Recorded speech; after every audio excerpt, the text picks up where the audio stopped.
Hello, everyone. I'm doing today's show a little bit in the dark. I realize that I don't have my traditional lighting on, so I hope you guys can see me. I'm gonna kind of move into the screen a little bit more, so you can see me as we do today's show. Welcome to Coffee Tea, You and Me. This is Coach Powell Training Development. I have to apologize right away, not just for the lighting, but there's probably going to be some noise in today's show as I'm having some deck repair done out back in my backyard, and studio is oriented toward the back of my home. So I'll have you please be patient as you hear probably some sawing and some banging and some different things. I got a lot of workers back there that's trying to move things along quickly. So they're going to make probably a little bit more noise. But we'll get through today's show and it's going to be pretty exciting. Today we're entering the next phase of our development when it comes to planning and operating under the VisionQuest mindset, right? Under the VisionQuest 90 process, the mindset, and so on and so forth. We talked earlier about, how important it is to visualize everything and get your mission all taken care of. But today we're going to get into goal setting and how the proper types of goal setting are important as you embark upon any of your responsibilities as a business leader. So let's talk about goal setting because a lot of times when people think about goal setting, they make major mistakes. And we're going to go through those mistakes. We're going to go through some of the things that people traditionally have done in goal setting that have not worked. And then we're going to talk about some of the benefits of embracing a really good goal setting strategy that we think that you should embark on and do as much with your team as you possibly can. And we're going to share all the reasons for that. We'll tell you a couple stories maybe about some people that we know who have benefited from what we call collaborative goal setting and how that has worked. And then we're going to get into maybe if we have time, we're going to get into some of the facts around this whole goal setting paradigm that you're going to have to go into. So this may take one or two recordings for us to get through all of it. But I want you to be patient and make sure that you ask questions, make sure that you're engaged, make sure that you are paying attention, and do everything you can to let us know about you. If you haven't signed into the program before, or even if you have signed into the program before, please put your information in the chat. We want to know how to get in contact with you. We want to know if you have a product or service or any type of event that you want to promote. Go ahead and promote that. Put it in the chat. This is an entrepreneur-friendly environment. We've got plenty of sponsors who are looking forward to engaging and meeting with you, including my fraternity brothers and all of the members of the local chambers of commerce that I belong to. They're all watch the show. They all participate and engage.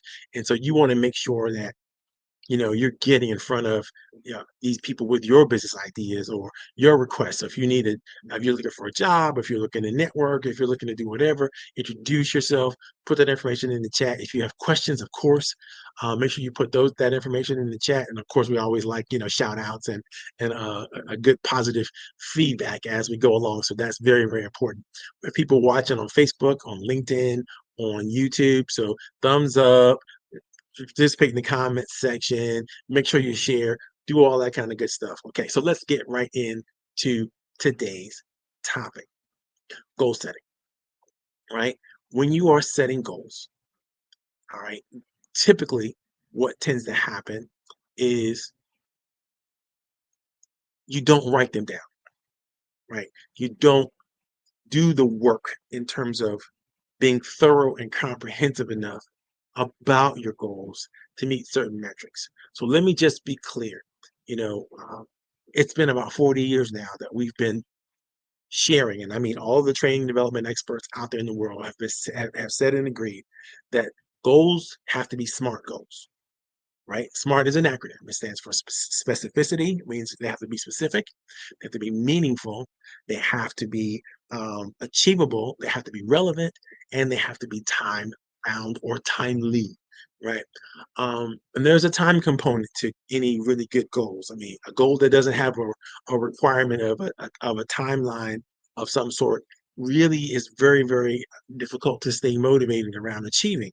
And we'll get into all the ins and outs of all that stuff as we go through this, but it's very, very important. That's a very, very important fact. If you create goals that are not specific, not measurable, not achievable, not even really relevant, and have no time a stamp on them, or no accountability towards when they're going to be accomplished, you're going to have a hard way to go towards even calling them good goals, right? They're not good goals. Now, on top of that, they should be well written.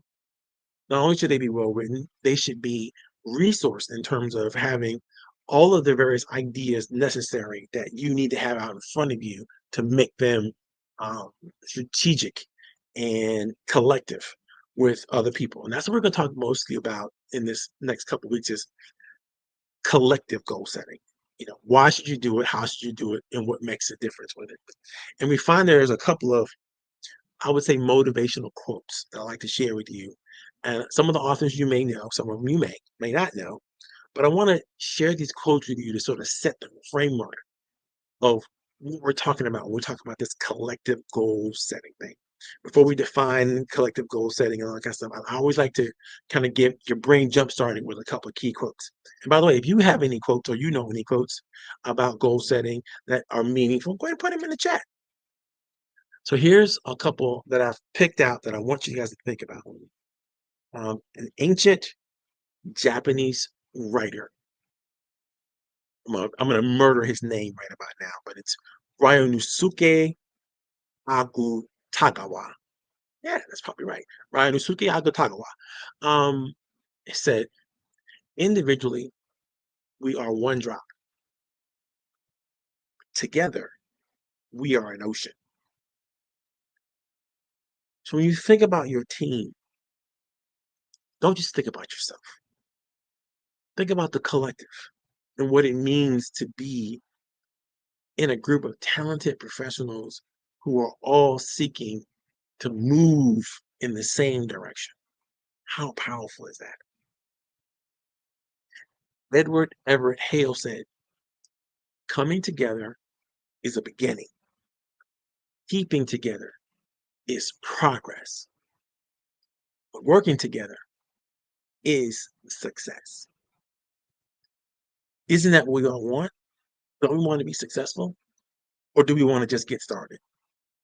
Do we want to be successful?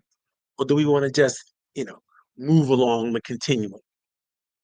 You know, how you define success, what collective success looks like, and what you're going to be able to experience in that collective success matters a great deal, not just in the goal planning section of your implementation strategy, but in the execution of it itself, right? So you got to think. Dr. Covey always reminds me of this one. When I think about the work that he's done, it's always about keeping the end in mind. Where does your group want to go? Where does your group want to be? What do they want to have that they can't right now? And then you can start to fill in, how are you going to get there? You're going to start filling the thoughts about the different phases that you have to enter in order to achieve different types of goals and different types of objectives, right? Patrick Leonconi says, trust is knowing when a team member pushes you. They're doing it because they care. Trust is knowing that when a team member pushes you, they are doing it because they care. Now, I know we have a lot of times that people will seemingly be moving against us, giving us bad feedback, or not necessarily telling us everything that they need to tell us, but everything they need to tell us often is might come off as negative or really uninformed. There's an old saying that all information is good information because it tells you a lot about the person who's presenting that information. And rather than get caught up into how they said whatever it is they said, I think you should ask your question, when you're on a team, you're working together, what is it that you can learn from whatever they're saying or doing that could make you and the team better? because it demonstrates that you're able to trust other people in ways that you believe and understand that they have the team's best interest in mind, and they're trying to move forward and do relevant and meaningful things, even if they're not excellent communicators, or they're not, um, you know, values based in terms of how they present themselves and information and other people. A lot of things can go wrong in communication, and a lot of times, what goes wrong in communication is often the perception that you may have of what somebody said or did, or how they said or did it. And if you could suspend the judgment uh, for a long time, but you might be able to glean some kind of positive information that will come from what someone will do or say. And so be careful about that. Um, Back to Leonconi, who says, trust is knowing when a team member pushes you, they're doing it because they care. That clarity that you need to have, that perception that you need to have, it will allow you to take all feedback as positive feedback, not just, you might consider something criticism until you run it through that filter. Are they doing this because they care about me? If they're doing this because they care about me, then I'm going to pay attention to this differently, right? You can almost assume they're doing it because they care about you. If they're on the team with you, they're playing with you, they're working together with you. Your objectives are collective, your goals are collective, and therefore your rewards will be collective. And nobody wants to, really damage themselves by damaging another team member they're responsible for. You think about it, it doesn't make any sense, right? So those are the frameworks. Those are the concepts, the ideas I want you to keep in mind, that being collective and thinking about things as a group is very, very important. Working together is super, super important. And finally, giving each other the trust, the benefit of the doubt, the love, the respect, the kindness that is needed to push an agenda forward is critical to your being able to success. Now, we're going to get into the mindset of a collaborative goal setter in a future session, but I want you to understand that it begins with the mindset. Okay, so now what are some of the benefits that you could look forward to if you truly embrace the collaborative goal setting strategy, mindset, opportunities, and all the kind of things we're going to talk about later? Well, one is you got to understand that when you get this right, it always fosters clarity. People know what they want, people know what they're supposed to be doing, they understand it, and they have what they need to move forward. There's always alignment, meaning that it doesn't matter what team you're on, whether you're on in a different department, or whether have a different skill set. You all know that collectively what you're trying to do is to come together to move the needle in this direction at this time for this reason, right? You have a similar motivation, right? Everybody wants to get to the objective. They want to win. They want to get to the goal. They want to achieve whatever it is they want to achieve, and they're similarly motivated to do something in that direction, right? And they're going, right?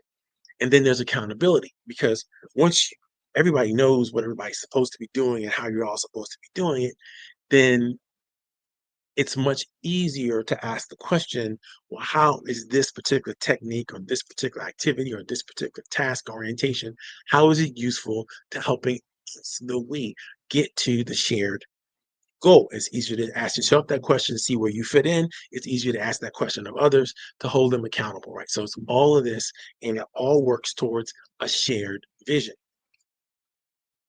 But there are deeper, even more meaningful benefits that affect people on both the personal and the group level that we're going to talk about. The first big group benefit is it enhances the ability to collaborate, right? When you create this kind of plan and you brought everybody to the table, and everybody is shooting from the same script and working towards the same, they're gonna work more cohesively together from the beginning. Not, we're gonna work through all of the mismanagement and the trust issues or the miscommunication issues. No, no, you're not going to have issues because you're going to solve those problems at the planning table, right? You're going to work more cohesively. You're going to improve your communication. Basically, instead of trying to figure out how do you fix a problem once you get it, you're going to figure out how not to have the problem and how to move even further by um, providing communication solutions to problems that you even may have or you anticipate having. Right, so you've already gotten, a way ahead of all the issues that have gone in the past, maybe that people have experienced in the past, by clearing a strategy and a technique that's going to make those issues a non-starter. They're not going to happen, right? And all of this is going to do a lot to create more trust, more belief, more hope in the group, in the team, and in individuals that are participating. So you're going to be able your collaboration is going to work so much better. The second thing is, I mentioned this earlier, you're going to have more strategic alignment, right? So when you're able to get that structured goal setting going, what it significantly increases always is a likelihood that performance expectations are not just going to be set, they're going to be met. And people are going to be able to work collectively together with an understanding of what everybody is doing and why everybody's doing what they are doing and how it enhances everybody's abilities, talents, goals, whatever it is you're trying to achieve. The third thing that happens when you really get this right is the leadership development dramatically improve, not just amongst or with the leader, with the entire team, right? Because when you embrace collaborative goal setting, what do you have to do? You have to enhance the decision-making processes by working collectively. You're going to get stronger in that. You're going to build stronger, more cohesive teams. We talked about that earlier in terms of being more collaborative and working better together and seeing it, because the planning process begins the start of how you work together. But if you show up with a plan already done and then you want to expect the team to just jump on it wholeheartedly without having any feedback or having any input or having any way of, of sharing their particular ideas, then you're going to create problems because you're not really helping them kickstart their relationships on this new goal, this new mission, or this new objective in a way that's conducive to solving all the problems that you're now going to create because you didn't communicate collectively up front.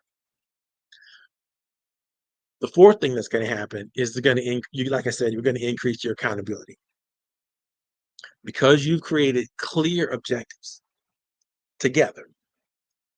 Individuals themselves are going to be able to track their own progress as well as help others track their progress.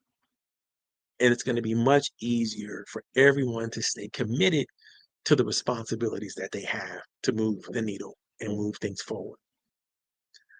And the fifth thing that happens when you get this right is that there's a dramatic increase of psychological safety. And what do I mean by that? Your team will collectively create for itself the environment that they need to feel safe sharing their ideas, engaging with one another, and have an open discussion and dialogue about everything that they need to have open and discussion and dialogue about that moves the team forward towards your goals. Now, I ain't come up with any of this stuff by myself.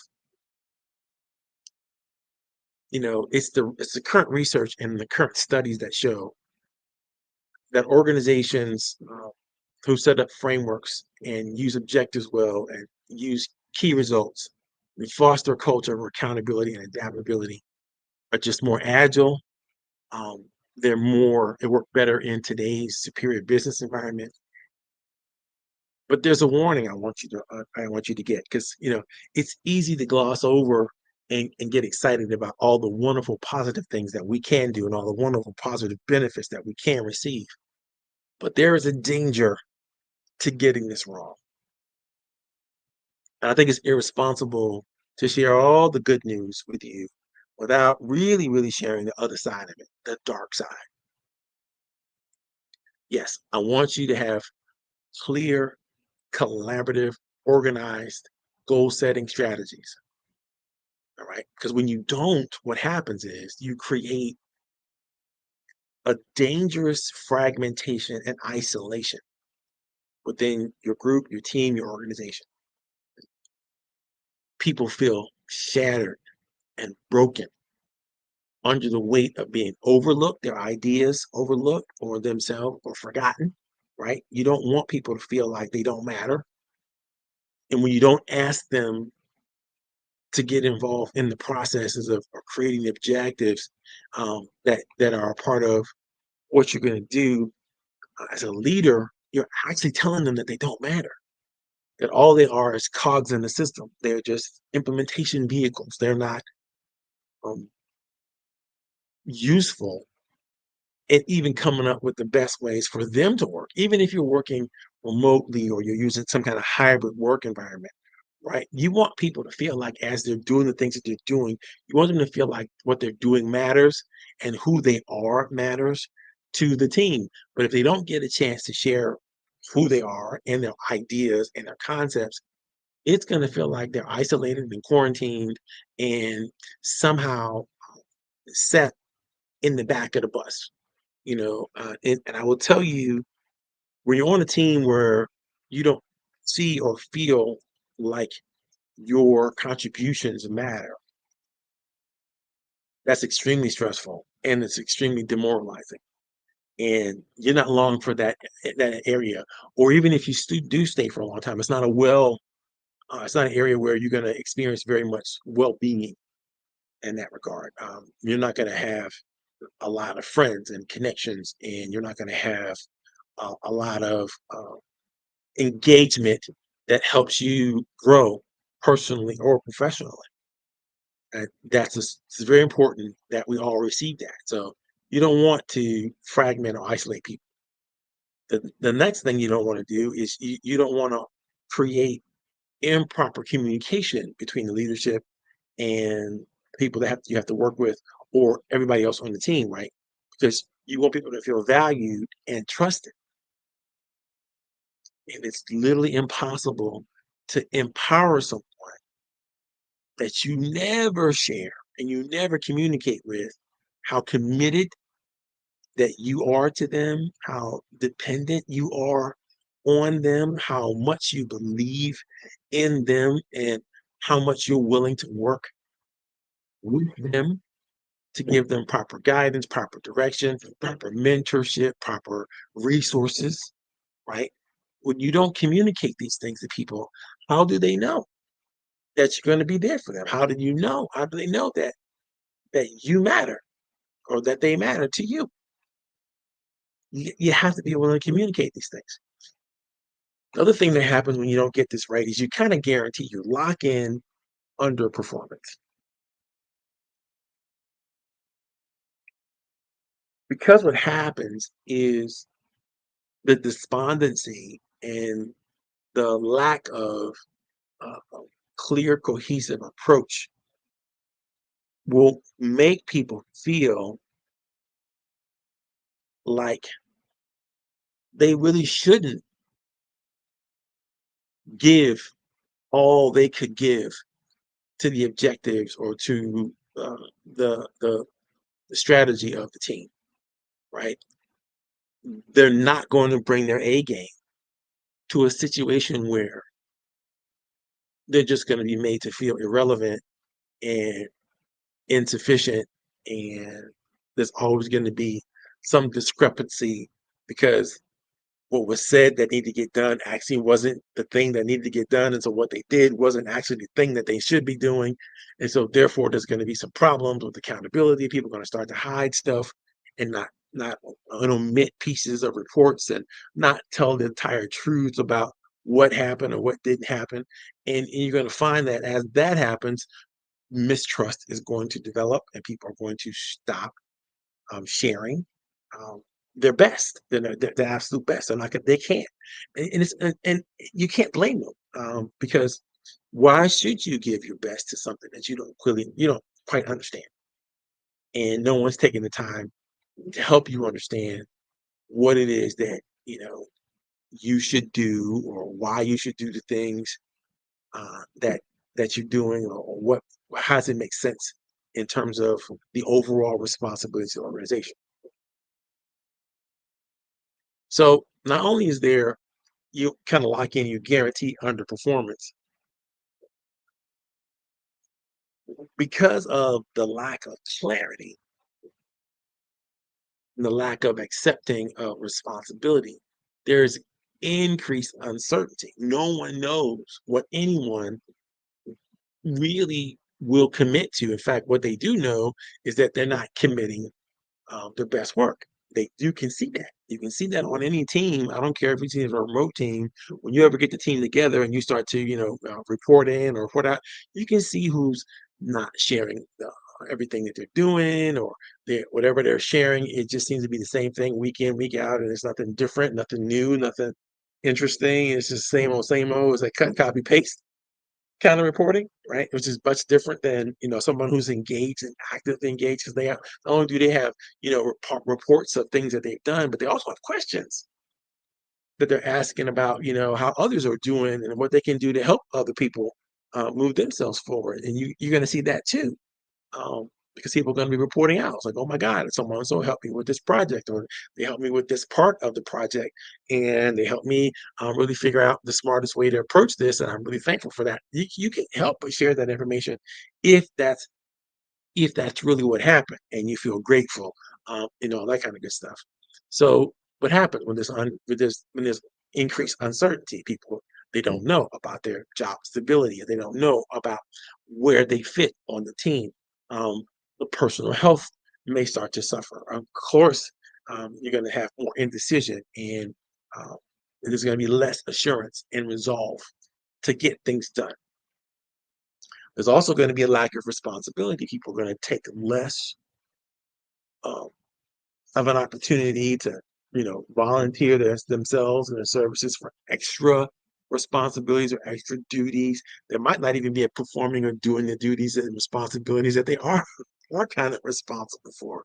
You're gonna see people demonstrate a lack of dependability on their team members, and because you know you'll see the smirks, you'll understand the silence. That, wait a minute, no one's showing up, no one's stepping up, and those who have are not really coming back with any type of uh, decent result, um, or even worse, they're not um,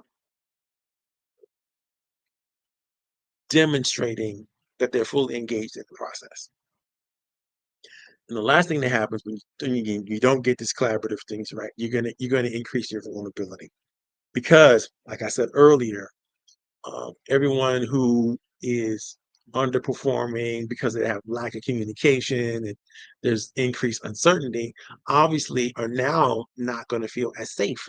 We're back to that psychological safety thing, right? They're going to have an overall sense of gloom and despondency, not hope and happiness and joy. They don't even have the possibility of those types of things, because you really haven't brought them in on what you're doing, why you're doing it, what, what their responsibilities are. They haven't opted it in themselves. So you're not going to see this jovial sense of camaraderie and encouragement and all that kind of good stuff in amongst the team, because they're just not that engaged. You're not going to see them, share this level of optimism and inclusion with one another as they uplift themselves. It's just not going to happen. And, you know, there's plenty of stories I could tell you, but my favorite story to tell you is about how my friend Lisa learned the very valuable lesson that happens when you don't include your team. I'm just gonna read the story to you. Lisa Carter, she's a small business owner who surprisingly transformed her small coffee cafe in Richmond, Virginia. Lisa had always been this fiercely independent, person who made all the major decisions herself in her business. She believed, for whatever reason, as a founder, that she alone had the vision and the drive to move the business forward. And she really didn't need anybody else's input on that. Her cafe had loyal customers, but the staff that was experiencing an extremely high turnover rate. And the morale seemed to be flat. It wasn't saying like people were happy or really uh, fully engaged in the process. The sales were steady, but you didn't see it like a tremendous amount of growth at no period of the year, or year after year, over and over and over. She's like, how do we get this thing growing? It was just stagnant, right? So one day, after she lost yet another talented barista, she took a step back and asked herself, well, what am I missing? What's really going on? And she was super frustrated. She sat down with her remaining staff and she simply asked, what would make the cafe better? What do you guys think? And she was expecting just bad news and a bunch of complaints and, blame shifting and so on and so forth. But surprisingly, she got a flood of good ideas. These are the kinds of ideas that improve the workflow, that help improve the menu, that made the marketing better, even the cafe's community involvement. And she realized at that point in time that her team that she thought was just there for a paycheck wasn't. They had an actual shared idea and vision of what the cafe could become. So that day, Lisa did something radical for herself. She invited her whole team to help her set goals together. And instead of dictating the business strategy, she facilitated an open session. This kind of session where they basically mapped out the milestones and expanded their local partnerships. They refined the menu and increased their customer engagement. The result actually is the cafe began to thrive. They weren't just dialing it in anymore. They weren't just clocking in and clocking out. They weren't just doing the bare minimum. Customer satisfaction went through the roof as they implemented changes that were based completely on staff and employee feedback. They felt more invested because they weren't just following Lisa's orders. They were building the cafe alongside her. That's the key point. Over time, the small shop gained a reputation for not just its coffee, but for its passionate, engaged team members. The big takeaway for Lisa is that collaboration isn't about losing control.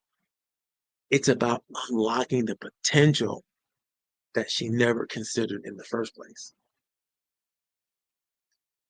It's a powerful story, and it reminds us all how shared goal setting fosters innovation and engagement. Got a little bit more time, so I'm going to share some facts about goal setting. And usually they show up, these facts, I usually put them in a quiz for people to take. And I like people, with the quiz. So I'm gonna share the quiz with you real quick, but then I'm gonna go back and answer the question for you. Question number one: what numbers do 42% and 3% have to do with goal setting? Question number two: people who have blank goals are more likely to achieve them.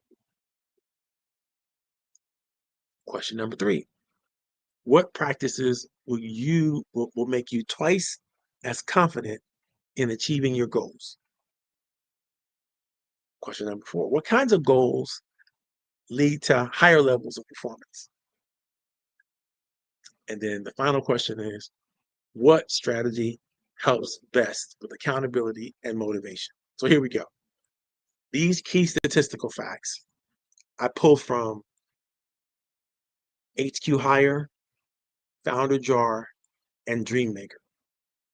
So you can go out and look them up for yourself. In fact, if you read the final document as I finish this, you're going to be able to click on the links that I have right here in the document. But question number one was, people who write down their goals are 42% more likely to achieve them than people who don't. So yeah, you need to sit down with your team and you need to write these things out. Use a brainstorming or brain writing session, whatever works for you, to get it down on paper, get it on the board, right? And only 3% of people have written goals with a plan on how to execute them. So 42% of people who are likely to achieve their goals actually write them down, but only 3% of people who have written goals with a plan on how to execute them. Super, super important. Very few people do it. Talk a good game, but we don't really do it. Number two, people who set specific goals are more likely to achieve them than those who set general goals. You got to be specific. Remember, I told you specific, measurable, achievable, relevant, and timely. Number three, visualizing your goals can make you twice as confident in achieving them. Imagine you having group visualization sessions. This will improve your mental and physical health. It will improve and increase your productivity and even improve your relationships. Number four, setting challenging goals can lead to higher levels of performance than setting easy goals. Please remember, though, you need to break them down into smaller, more manageable tasks, which can make them less overwhelming and easier to achieve. Number five, sharing your goals with others can help keep you accountable and motivated. And finally, number six, tracking your progress can help you stay motivated and make necessary adjustments along the way. All these things are super important within the collective goal setting strategy that we talked about earlier. Um, don't be like Lisa. Don't even waste your time thinking you should or could do this all by yourself. Even if you can, you probably shouldn't. You should probably find other people, other stakeholders, other um, people that can work with you collectively to work together towards achieving the goals, because it's so much better for you and it's so much better for the team. I go back to the first quote. Individually, we are but one drop, but together we are an entire ocean. I love that quote. Okay, guys. I had a great opportunity, great time today. Hope the noise didn't bother you too much. Hope the lighting was okay enough for you to see and get involved. I see you out there, Pamela. Thank you very much for showing up and sharing with today. If you have any goals or anything that you want to put in the chat, feel free to do so. It's been a great time. I've had a great moment with all of you all. Please stay tuned and stay relevant. And we're going to talk next week as we get more into some of the strategies that you might want to engage and use to set the goals that matter most to you and to your team. God bless you. I'm out of here.